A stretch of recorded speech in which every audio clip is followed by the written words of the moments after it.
Hello everyone, Luke here, and yeah, let's not be around the bush. We're going right into finding out a lot of exposition in this chapter, a lot of really cool stuff that hasn't really been touched upon much in the series, but it's nice that we actually get confirmation about it, and actually does make sense about a lot of things that have happened before in the series. So yeah, this is chapter 228, titled Special Offer. So it begins from the ending of the last chapter, where we have Kukuryu continuing to go on about Juru and the plan and who she actually is. So it starts off with him asking them, do you know anything about Juru? Do you? Well, I'm going to tell you anyway. He still can't pronounce the name of Juru's real name. He wrote to Fita.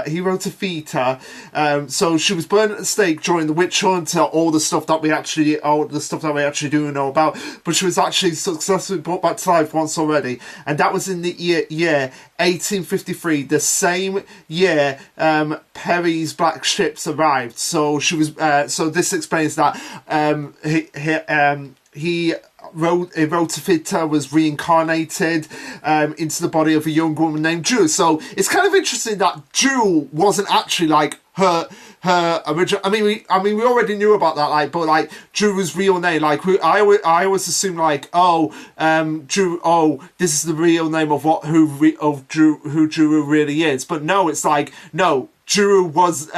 So this witch was literally reincarnated in the body of someone called Juru, but she's always been known as this name from way back in the day. And Juru herself was supposedly kind-hearted as the era's witch of the thousands. So it's actually history repeating itself here. The plan to actually we're gonna make Juru Nico's host again, another witch of a thousand spells. And kind of interesting that what we're seeing right now might actually end up what Nico actually becomes when Juru actually. I'm still going to call her Juru because that name is just difficult to pronounce for me.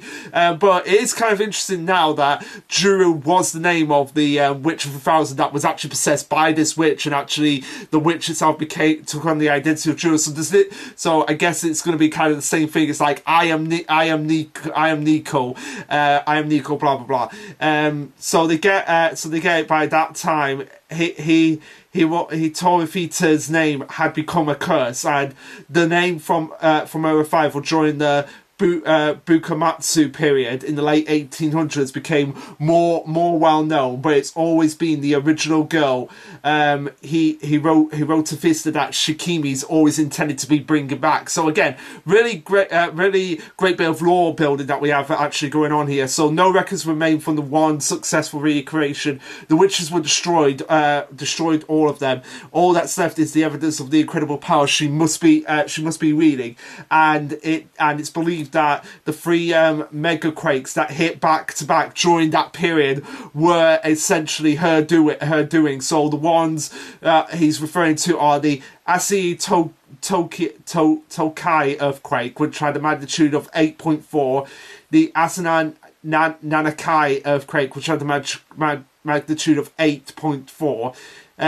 So those two had a magnitude of 8.4, and the Edo earthquake had a magnitude of 7.0. So this is where Moy's realised that all those earthquakes, they weren't just a random activation. No, they were legitimately caused by a witch's resurrection. So it was in 1856 that the battle to destroy Jewel began, which obviously is referred to the Great Magic War. So it's nice that we're actually getting the backstory of what this war actually entailed, and whether or not this is actually going to play into how the war that's eventually going to happen is going to go. If it's going to go something similar, or if it's going to be more of a catastrophic event. So they continue on and explain that back then it's actually revealed here that back then witches were actually able to use their magic in an offensive way to actually fight back against what was going on, and familiars had much more of their ancient powers, but in the end they all managed to succeed a victory, but with a steep price. Both armies were decimated and a lot of witches were turned into warlocks, and they were eventually all executed.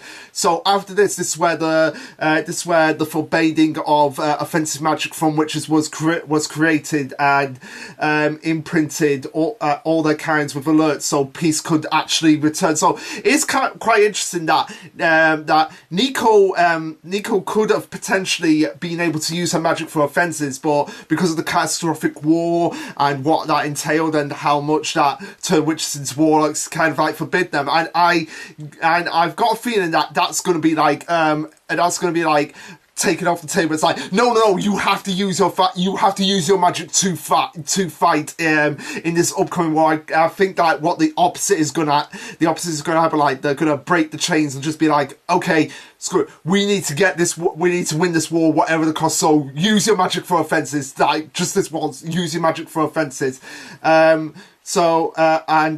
Even though they fought, that peace was returned, one warlock survived the carnage, which obviously turns out to be Shikimia. And we actually see like a younger him who's like a lot more like, because we see him like stoic, calm and collected, but in here we see him like as like really taking on a wolf-like appearance here, with just how much bloodlust he actually has here, as Kikuya goes on to explain that nobody knows when Shikimia was born. So I guess it's going to be kind of like a situation with Asa from Mission Yotoko family, like Shikimia might actually be over 300 years old, or he might actually be over 1,000 years old, going back to like the original time when a Rotafista was actually a Rotafista before she was actually executed. So it might actually be going back way longer. He might actually be over 1,000 years old. That would be interesting if that's the case. But they know he can use plants to hibernate, so extending his life. That makes sense because plants can, or most plants can regenerate like after a season. New leaves form on the trees, on several trees, or we have evergreen trees which don't lose their leaves. So makes sense why this is the case, that he's using plants to extend his life, and he spent a long time laying in wait for the right opportunity to arrive for a suitable vessel, which obviously turned out to be Nico. So Murray has a question, if Jill, before he actually corrects himself and says, if Hirotavita is resurrected, what will happen? As Kikuya explains, like, he doesn't know the exact specific abilities she may have, but if she's effectively the Witch of 1,000 turned Warlock, which, again, very likely possibility that is what's going to happen. She can use countless spells for malicious and harmful ends. The thought alone is worrying enough, but there is more.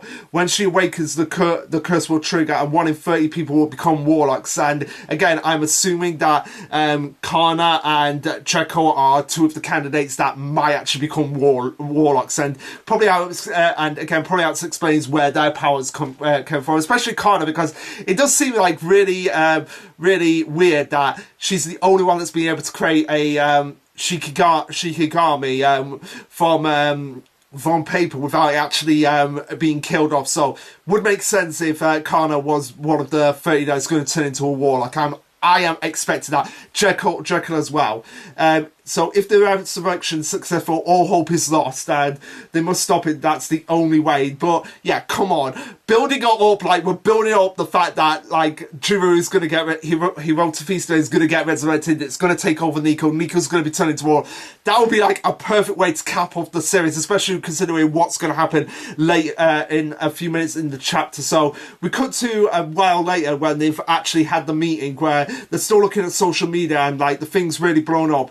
So it turns out that they did get a miracle, and nobody was killed in the bomb blast that Habana caused with her abilities, and there was a few minor injuries with people being actually present and being a bit too close, but no casualties. So that's good. And the terms Hirotafita and Warlocks have stopped trending since it happened. As Bang goes on to say that, yeah, it's only like the only thing everyone's talking about, which is what the Warlocks especially wanted to happen, like make it all trending, so that everyone's getting a buzz out of it. As Kay goes on to say that, pretty much everyone's been tagged. All those people with latent magical abilities will turn into warlocks. Before Mirio actually brings up the elephant in the room, like, hey, does that mean, like, since we are all familiars, we all have latent powers? Does that mean that all five of us are guaranteed to actually turn into warlocks? And yeah, this is where everyone's like, oh crap, you guys, you're right. Like, this could potentially happen to us. We could potentially be turning into warlocks ourselves here. Well, some of them are like actually thinking about that. Others are like, no way, that's not going to happen. But no, it's like an actual possibility that that could happen. Like, hey, yeah, it seems like we could actually have this happening to us. Before Nico comes in and says like, oh no, mum talked to me about this. Since all of them were cursed before, she was able to look into it. Use a Yokio, and what she found out is that the curse.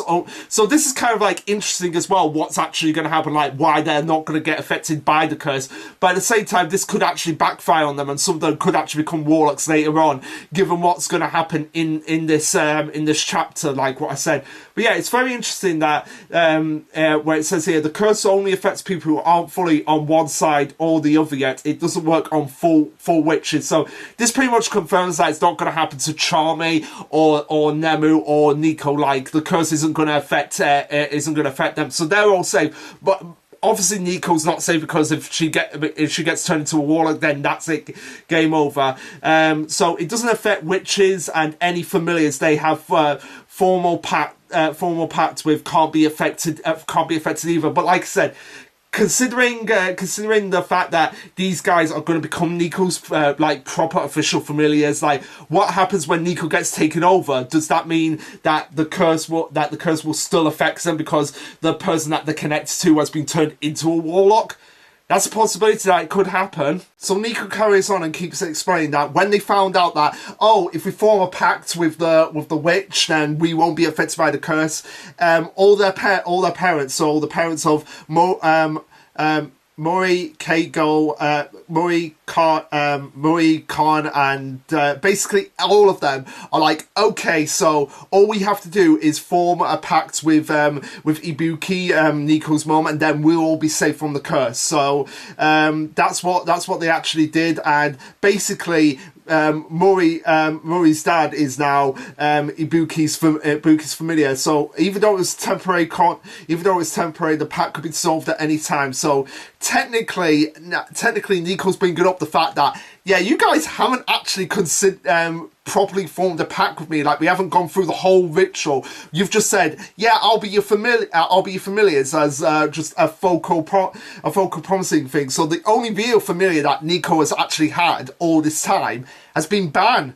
And so neither of them will be affected by the curse. But again, like I said, Nico being taken over by Juro or Hitori Fita, that remains to be seen if that's actually going to affect them as well, if that actually does end up happening. So yeah, they're all saying that if they all agree to a formal pact, then they could be freed from the curse as well. Before Keigo says, you do realise what this actually what that actually means. So and Nico says like, oh yeah, you do. Oh yeah, I do realise that because you used to be the Enchantress Familiar, Keigo. So it's no wonder why you wouldn't know this as well. But it's a two-way sword. So basically, the forming the Familiar Pact basically means you are connecting your life force to the person you're forming the Familiar Pact with. So if the witch dies, the Familiar dies. So if Nico dies, they all die. Which is what I'm saying. Like, if Nico turns into a warlock, does that mean they're all going to turn into warlocks? That's something we need to actually consider. And it's something that they don't actually bring up here. I'm surprised that Mori wouldn't have brought this up here. Like, wait a minute, if we form up... So, wait, we're being connected to you, so if you turn into a warlock, does that mean we're going to be turned into warlocks regardless of that? But I digress. Yeah, this is where Ban's just there, like, being, like, a little bit nervous of just there, like, wait, so because I said I formed a pact with you, if you die, I die, and Nico is just, like, brushing it off, like, just a casual thing, like, oh gosh, didn't nobody tell you, you did read the pact before you signed it, right? Yeah, but I didn't read the fine print of, like, you are linking your life to this person, so if she dies, you die. Oh my god, this series and its humor. So yeah, and of course, Ban is the one to say, "Oh, that's a scan I got coined. I invoke the Kunigoth rule. This is invalid." But Murray's just there, like saying, like, "Yeah, I am aware of the risks, but I don't care. I was ready for this from the start. My life has always been on the line right from you since day one," which is true. Like, Murray has pretty much dedicated his entire life to protecting Nico. So it's obvious he would be the first to be like jumping at a chance of like, no, even though I know the risks, I'm willing to put my life on the line for you, Nico. And Nico already knows this as well. He's already made his intent clear. But she only wants to make the pact with people who have agreed to it of their own free will after thinking it over. So this is why she's like laid it out all for them. Like, look, you guys, you do know the risk you're taking here, that you could be killed if I am killed as well. Will you be able to take that risk? As Miria says, like, oh, she makes a good point. This curse won't even do anything unless and until the occasion of Itoithesis return. And if the entire point of our plan is to prevent that from happening, before Kegel butts in and says, still, seems smart to prepare for a worst case scenario, but there's going to be an even bigger worst case scenario if this actually happens. That begs the question, like, is that actually going to happen? If Nico turns into a warlock, are they all going to turn into a warlock? That's something I would love people to like talk about in the comments. Like, party jams, like, do you think that's actually going to happen? Like, Nico turning into a warlock will turn them into a warlock if they are connected with the familiar pact. So continuing on, Nico explains that, hey, yeah, this will getting me back to normal was only part of the reason why I went to Yusen Kyo. It was also because I was able to get the spell that learned how to connect the pact, which obviously now makes total sense why she never actually formed an official contract in the same way that she formed with Ban when Ban was introduced in part 2 with the guys. Like, she hadn't actually mastered that spell yet, and that's one of the reasons why she actually went away to train to get that spell, but to prepare for this situation in case it ever comes up.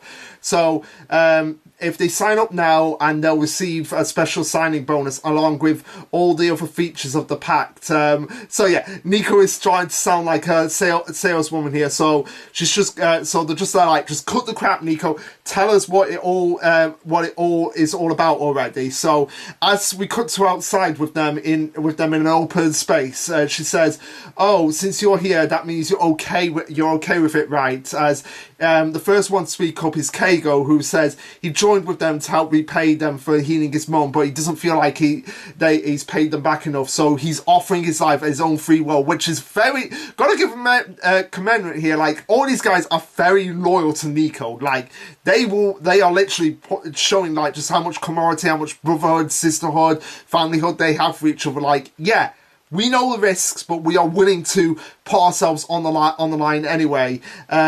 As she speaks to Mirio, who says, yes, for the longest time I didn't think I could ever touch friends, so he's grown entirely too fond of his life here with studio brothers who don't mind casual contact. So if there's someone threatening to take that life from him, you better believe, like, yeah, I am putting my life on the line for him. As Khan is the last one to speak up and says, yeah, at first I was the same as Morito. We were just a group of friends protecting another friend, but now it's different. The burden Nico shoulders, what everyone's fought for all these years, the whole country being in danger. I've learned too much. From the start, I've wanted to be the best Tengo hero ever, so that's why I'm gonna put my life on the line and to save the world essentially. And when she comes to Murray is just there crying, like, but obviously being the tsundere that he is, he's just there like, no, I am being the stoic here. You've grown so much, but I don't have a big speech, so I'm just going to make it brief. I'm going to protect the one I love. That is all. So this is where Nico starts to cast the spell, which is in the name of that which is older than sleeping stars. The fractured rings quietly become whole. The two orbits slice the darkness. A strike strikes cave through evil. I summon thee. You welcome me. Our fangs to guide the night. Our fires to light the way. familiarship as everyone puts their hands together. We see a flash of light as everyone's surging power is welling up inside of them. So this special bonus that comes along with the Pact, the spell draws out a familiar's latent power to the fullest extent, which probably helps explain so much why Wolf was born. Like, Wolf is obviously, I assume Wolf is part of the latent powers that were dwelling inside of Kagan that were just itching to get out. It's just that he needed that extra little boost, which probably means that Wolf might actually be separated at some point from Kago. Again, I've said that before, but that would be interesting if Wolf is actually just, after this latent powers awaken, is that going to like get Wolf out of Kago and they're going to become two separate beings, and Wolf's going to form an official pact with Nico as well to protect her?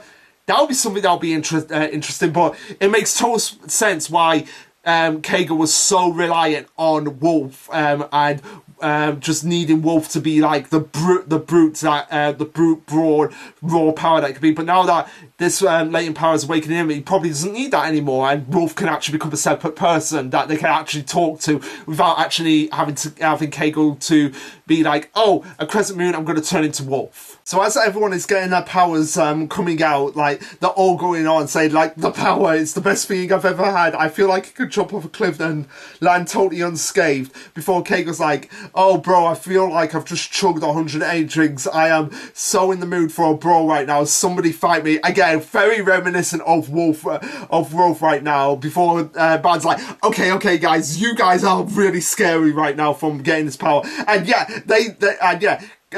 Khan is the one that just like the most scary. It's like, whoa, chill out, Khan. Yeah, I know you want to fight these warlocks, but like, calm down. You got to at least control your powers. You've just awakened your powers, but you still got to control them, as we'll soon see. Before Murray says like, oh, this is great, Nico. Just having confidence in our physical strength is just a big weapon in our arsenal. There's no way we can lose right now. So let's do this. As Khan just basically shoots off like a rocket, pretty much, I assume, just like striking and potentially breaking some tree branches. So, but no, it wasn't just that. It was Murray just slapping Khan on the back, cause Khan to just shoot off like a rocket. So, this is just how big of a power boost it was. So, as Barney is requesting this as well, Nico goes into like a sales pitch mode of like, oh, I'm terribly sorry, miss. However, this offer isn't available to customers who've already had the pact, as it would lead to a conflict in terms. We appreciate your understanding. And that's where the chapter ends. So, really nice, funny way to end up the chapter of like, no, man, you've already signed the contract with me, so you're already my familiar, so you don't get a latent power boost. Now, again, like I said, the questions that I'm raising from this is, yes, the contract is formed, they're now officially all properly Nico's familiars, but is this going to be like a double-edged sword where, like I said, if Nico turns into a warlock, are they all going to turn into a warlock? And what are going to be like ramifications of the powers, because they're still going to have to control it, and is Kago going to be separated from Wolf because of this? Those are just the questions that are spewing through my mind. And what if this is how they're gonna like solve the problem with like Dory? Like, is he gonna form a contract with Charming to become her familiar to get over this curse, get over this spell, or get over the fact that he's become a warlock? That's something that could be actually explored, and we still need to find out about Nemu. Like, is she gonna like form contracts with other people as well? Granted, I know why it was Kago with Nico, because Kago's obviously been more associated with Nico as a familiar, but it would have been interesting to see. It'll actually be interesting to see if they can form contracts with more than one witch. Like, can they actually form contracts with Nemu as well? That would be... I don't think they can, but it'll be interesting to at least bring that up. Like, hey, since we've already formed a contract with Nico as a familiar, can we also form a contract with Nemu? It's kind of like having two jobs simultaneously, but that's probably not going to happen. But I would like to see if Nemu is going to have some of her friends like, hey, we have latent magical powers, can we form contracts with you to stop that happening?